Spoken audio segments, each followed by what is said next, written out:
আপনাদেরকে বলবো, পৃথিবীতে যত দক্ষতা আছে, পৃথিবীর সকল দক্ষতার মধ্যে মোস্ট ফাইন্যান্সড ইম্পর্টেন্ট দক্ষতা হচ্ছে পাবলিক স্পিকিং। আপনি যদি ভালো কথা বলতে পারেন, আপনি যে পেশায় যাবেন you will be top one, আপনি প্রথম হবেন। যে পেশায় যাবেন, আপনি একটা দোকানদার, আপনার মুদি দোকান সবচেয়ে বেশি চলবে। একটা মুদি দোকানের একটা লোক আছে খারুজ, কেউ গেলে একজনকে মালামাল দিচ্ছে, আরেকজন এসে যদি বলে আমাকে একটু মালামাল দেন, উনি বলে ভাই দেখতে পাচ্ছেন একজনকে দিচ্ছি, এমন করেন কেন আপনারা, এখানে আসলে এমন করেন কেন? এই লোকটাকে আর যাবে তার কাছে? কিন্তু আপনি যদি গিয়ে তাকে বলেন যে ভাই একটু বসেন ভাই, আমি জানি আপনার কষ্ট হচ্ছে, আমি কোনটা শেষ করি, আপনি একটু বসবেন, আপনি এখানে আসবেন, ফ্যানের নিচে বসবেন। আপনার যদি তারাও থাকে, তারপরেও আপনি বাধ্য হবেন 5 মিনিট বসে থাকতে। এই জন্য আপনি যখন ভালো কথা বলতে পারবেন, ব্যবসায়ী হবেন, আপনি সেরা হবেন। শিক্ষক হবেন, আপনি সেরা হবেন। আপনার প্রত্যেকের সাথে আমি কয়েকটি পরামর্শ দিয়ে কথা শেষ করব। পাবলিক স্পিকিং জন্য সবচেয়ে গুরুত্বপূর্ণ হচ্ছে কনফিডেন্স, আত্মবিশ্বাস। সবচেয়ে গুরুত্বপূর্ণ হচ্ছে আত্মবিশ্বাস, মানে নিজের উপর চরম বিশ্বাস থাকতে হবে। আপনি যখন এখানে দাঁড়াবেন, আপনি যেখানে দাঁড়িয়ে যদি চিন্তা করেন, দেখেন আমরা প্রত্যেকে ঝগড়া পারি। বললেন না আমরা বোনরা মাত্র একজন আসছে, কিন্তু বোনরা হচ্ছে বলে যে ঝগড়া কাজের অঙ্গ, একসুতে গাথা, ঝগড়া না হলে সকল কাজ বৃথা, আমরা বলি না? কিন্তু বোনরা যখন এই বোনদেরকে ঝগড়া করে, সেম তাকে যদি বলি আপনি যে ঝগড়াটুকু করেছেন, এই ঝগড়াটুকু স্টেজে এসে করেন তো, তখন তিনি পারেন না পারার কারণ কি জানেন? কারণ তিনি যখন ঝগড়া করছিলেন, তখন তিনি যার সাথে ঝগড়া করছিলেন ওনার মাথার মধ্যে সেট হয়ে আছে আমি ওনার চেয়ে বেশি জানি। কিন্তু এখানে যখন দাঁড়ায় তখন চিন্তা করে আমি বাংলা বলছি, বাংলা একজন শিক্ষক আছে, তিনি যদি আমার ভুল ধরে, রাকিব ভাই আছে, রাকিব ভাই যদি আমার ভুল ধরে, এখানে দাঁড়িয়ে যদি চিন্তা করে আমি ইংরেজিতে কথা বলছি, এখানে আহমেদ স্যার আছে, উনি যদি আমার ভুল ধরে।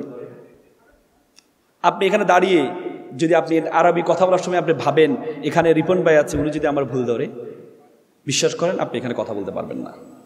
এখানে এজন্য আপনি যখন স্টেজে দাঁড়াবেন, তখন আপনাকে মনে করতে হবে এখানে যারা আছে সব গরু আর আমি হচ্ছে গুরু, তাহলে আপনি দাঁড়িয়ে কথা বলতে পারবেন। আপনাকে মনে করতে হবে এখানে যারা আছে সব ছাগল আর আমি হচ্ছে রাম ছাগল, সবচেয়ে বড় ছাগল, তাহলে আপনি এখানে দাঁড়িয়ে কথা বলতে পারবেন। এজন্য প্রথম যেটি লাগবে সেটি হচ্ছে কি? আত্মবিশ্বাস।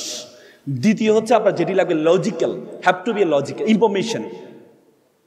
You have to gather the information. তথ্যবিহীন আপনি এখানে দাঁড়িয়ে কথা বলতে পারবেন না। আপনি যখন পাবলিক স্পিকার হবেন, আপনি তখন ঢালাওভাবে তথ্য দিলে হবে না। আপনাকে যদি বলে ঢাকা শহরের মূল সমস্যা কি, আপনি যদি বলেন ঢাকা শহরের মূল সমস্যা জ্যামের মূল কারণ কি, আপনি এখানে দাঁড়িয়ে যদি বলেন জ্যামের মূল কারণ হচ্ছে যত্র পার্কিং, তাহলে হবে না।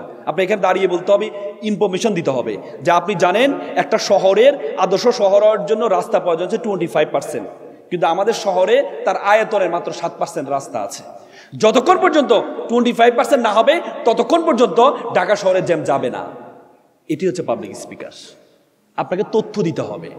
আপনাকে বলতে Jack of trade master of নান। আপনি কোনো কিছুর মাস্টার হবেন না, কিন্তু প্রত্যেকটা বিষয় আপনাকে জানতে হবে। এখানে দাঁড়িয়ে যদি বলেন যে আপনি আমাকে কি বলছেন, আমি তো আর্টসের স্টুডেন্ট, আপনি আমাকে গ্রিন হাউস ইফেক্ট সম্বন্ধে কেন প্রশ্ন করছেন, তাহলে হবে না। পাবলিক স্পিকার আপনাকে সব জানতে সমস্যা হইতে হবে, আপনাকে তথ্য। তৃতীয় যেটি লাগবে logical, have to be a logical. আপনাকে লজিক্যাল হইতে হবে, যুক্তিবোধের শুদ্ধতম প্রকাশ থাকতে হবে আপনাকে। একবার একটা ইসলামী স্কলারকে প্রশ্ন করা হয়েছিল, আচ্ছা আপনারা বলেন তো আপনারা তো বলেন যে ইসলাম ধর্ম একটা ইউনিভার্সাল রিলিজিয়ন। ইসলাম ধর্ম যদি ইউনিভার্সাল রিলিজিয়ন হয়, তাহলে আপনারা মক্কা শহরে হিন্দুদেরকে ঢুকতে দেন না কেন? Is it a violation of your universality? তো তিনি বলছেন আচ্ছা ঠিক আছে, আচ্ছা আপনি কোন দেশের নাগরিক? বলছেন আমি বাংলাদেশের নাগরিক। আচ্ছা আপনি বাংলাদেশের নাগরিক হিসেবে আপনি বাংলাদেশের সব জায়গায় যেতে পারেন? না আমি তো যেতে পারি। বলছে ক্যান্টনমেন্টে যেতে পারেন? না ক্যান্টনমেন্ট যেতে পারি না। বলছে কেন যেতে পারেন না? তারা ঢুকতে দেয় না।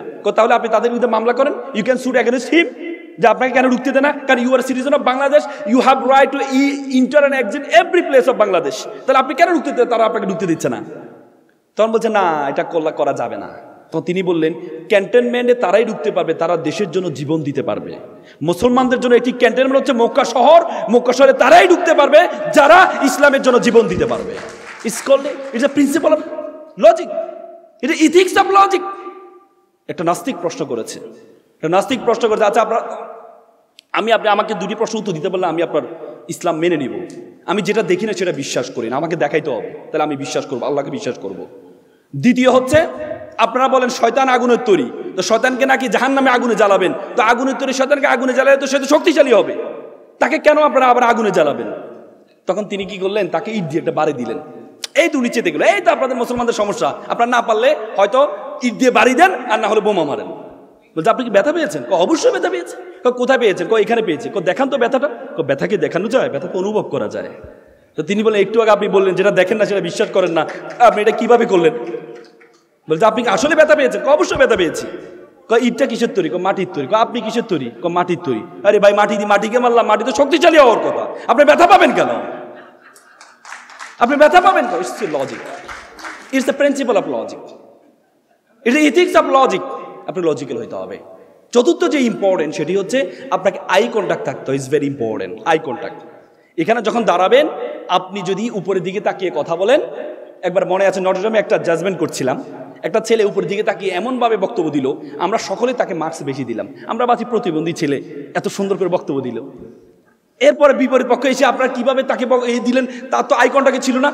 তার মানে সে তো প্রতিবন্ধী একটা ছেলে, এত ভালো বক্তব্য দিয়েছে। বলছে না, সে তো প্রতিবন্ধী না। পরে আমরা জানতাম সে প্রতিবন্ধী ছিল না। Eye contact is very important. আমাদের মনে আছে আমরা একবার সূর্য সেন হল ভার্সেস, আমি ঢাকা বিশ্ববিদ্যালয়ের ছাত্র ছিলাম, সূর্য সেন হল ভার্সেস রোকেয়া হলে একটা ডিবেট ছিল, একটা ডিবেট ছিল রোকেয়া হলে। মেয়েদের হলে ছেলেরা যেতে পারে না, ছেলেদের হলে মেয়েরা যেতে পারে না। তা আমরা ডিবেটাররা যেতে পারতাম সেখানে, মেয়েরা সকল দর্শক, ছেলেরা মেয়েরা বিতর্ক করবে। তা আমার সাথে আমার একটা বন্ধু, সে মানসা থেকে পড়াশোনা করে আসছে, সেও পাঞ্জাবি পরে গিয়েছে। তো হুজুর যখন বিতর্ক করতে দাঁড়াইলো, বিপরীত পক্ষ থেকে একজনে তাকে চোখ মেরে দিছে।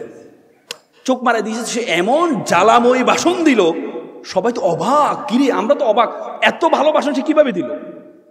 একটু পরে ওই মেয়েটা যখন বিতর্ক করতে দাঁড়াইলো, আমার বন্ধু তার চোখ মেরে দিচ্ছে। চোখ মাইরা সে টেবিলে নিয়ে মাথাটা এভাবে তাক করে রাখছে। আমরা বললাম বন্ধু কি হয়েছে? কুতিবা আলাইকুমুল কিসাস, মানে আল্লাহ বলছে কি প্রতিশোধকে ফরজ করেছে। আমি ঘটনা ঘটাই দিচ্ছি। কি হয়েছে? সে আমার চোখ মারছে, আমিও মেরে দিচ্ছি। এ মেয়ে আর কথা বলতে, মেয়ে দাঁড়ায় শুধু 5 মিনিট 3 মিনিট শুধু মুখ নাড়াচ্ছে, কোনো কথাই আসে না। তার কথা হচ্ছে যে আমি বোরকা পরি না, একটা ছেলেকে আমি চোখ মারতেই পারি, কিন্তু একটা হুজুর কেমন আমাকে চোখ মারলো, একটা হুজুর কেমন আমাকে চোখ মারলো, ওইটার কারণে আমরা জয়লাভ করছিলাম। এই জন্য eye contact is very important. আপনি যখন তাকাবেন তখন কিসের দিকে তাকাবেন? তখন কিসে? কপালের দিকে তাকাবেন, কপাল। কারণ আপনি যখন চোখের দিকে তাকাবেন, ইনিশিয়াল বিতর্কিক হলে, ইনিশিয়াল পাবলিক স্পিকার হলে, কেউ যদি এভাবে করে কি বলে, তখন কিন্তু আপনার কনফিডেন্স লেভেল লো হয়ে যাবে। এই জন্য আপনি তাকাবেন কোথায়? কপাল। কপাল না কপাল। কপাল কোনটা বলেন তো? কপাল গাল। কবি একবার লিখছে না, কপালখানি ভিজে গেল 2 নয়নের জলে। মানে লেখার কথা ছিল কপালখানি ভিজে গেল 2 নয়নের জলে। লিখি বলছে কপালখানি ভিজে গেল 2 নয়নের জলে। কবি মানুষ একবার লিখলে তার কাটতে পারে না, তখন লিখছে পা দুখানি বাঁধা ছিল গাছের ঢালে। তার মানে আপনারা যখন তাকাবেন তখন কোথায় তাকাবেন? কপালের দিকে। যখন যত টিপি করো কোনো লাভ হবে না। পঞ্চম যেটি ইম্পর্টেন্ট পাবলিক স্পিকের জন্য, সেটা হচ্ছে body language. Is a very important. Body ল্যাঙ্গুয়েজটা আপনি কীভাবে রাখবেন? আপনি ডায়াসে দাঁড়িয়েছে, অনেকে দেখবেন ডায়াসে দাঁড়িয়ে এভাবে থাকে, মানে শুয়ে যাবে সে ডায়াসের উপরে। আমি ওই দিন একটা টকশোতে দেখছিলাম, ডাকশোতে যারা ইলেকশন করছে, সে ডায়াসের মধ্যে শুয়ে যাচ্ছে মনে হচ্ছে।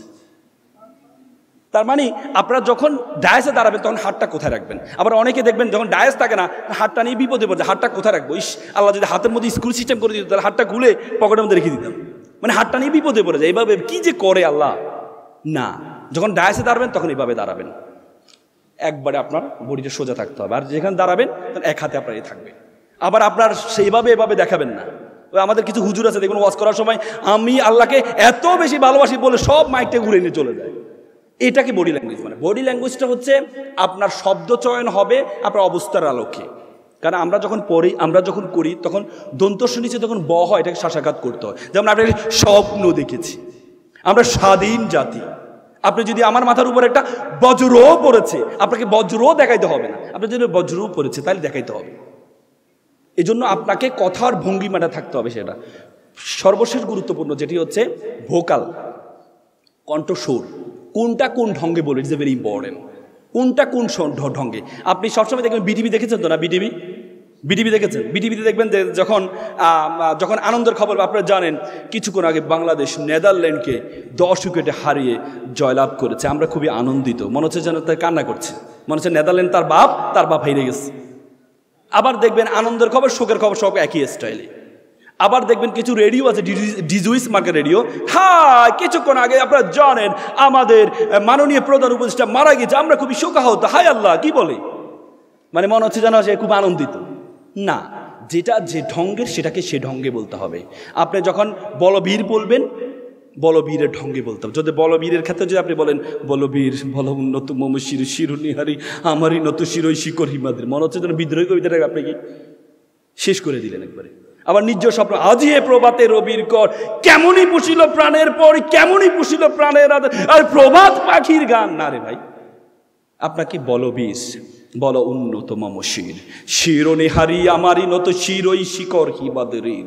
বলবীর আমি চির উন্নত মম শির, আমি চির দুর্বার দুর্বিনীত নৃশংস, আমি সাইক্লোন, আমি ধ্বংস। বলবীর। আবার আপনি যে নিজ স্বপ্ন বলেন আজি এ প্রভাতে রবির কর, কেমনই পুষিল প্রাণের পর, কেমনই পুষিল প্রাণের আধারে প্রভাত পাখির গান। না জানি কেন রে এতদিন পরে জাগিয়া উঠেছে প্রাণ, ওরে জাগিয়া উঠেছে প্রাণ, ওরে প্রাণের বাসনা প্রাণের আবেগ রুদিয়া রাখিতে নারী। এটি হচ্ছে নিজ স্বপ্নের বঙ্গ।